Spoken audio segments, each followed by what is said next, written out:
सुबह की पहली किरणें पहाड़ों की चोटियों को सुनहरा रंग दे रही थी। ठंडी ठंडी हवा खेतों से होकर गुजर रही थी।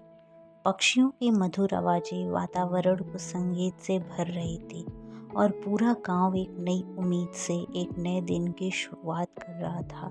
लेकिन इसी गांव में एक छोटे से घर में रोहन बैठा खिड़की से बाहर देख रहा था।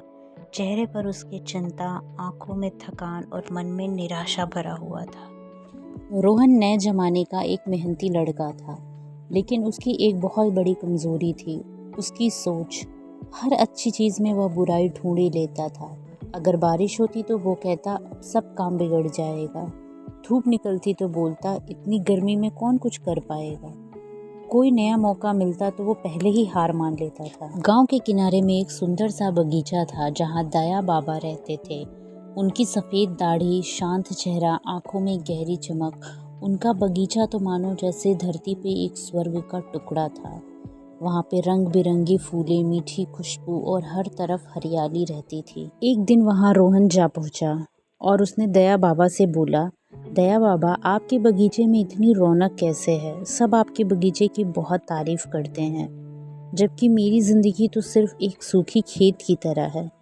दया बाबा हल्का सा सोचे और फिर मुस्कुराए। उन्होंने दो छोटे बीज रोहन की हथेली पर रखा और बोला, इनमें से एक को रोज कहना तुम नहीं उगोगे, तुम बेकार हो, तुम कमज़ोर हो, और दूसरे से कहना तुम मजबूत हो, तुम ज़रूर खिलोगे। और दोनों को बराबर देखभाल और पानी देना। रोहन को ये खेल थोड़ा अजीब सा लगा, पर उसने वैसा ही किया। दिन बीतते गए। सुबह सुबह वह दोनों गमलों के पास जाता, पहले बीज को ताने देता, दूसरे को हल्का सा हौसला देता। कुछ ही हफ्तों में चमत्कार सामने था। दूसरा पौधा हरा भरा, सीधा और मजबूत खड़ा था।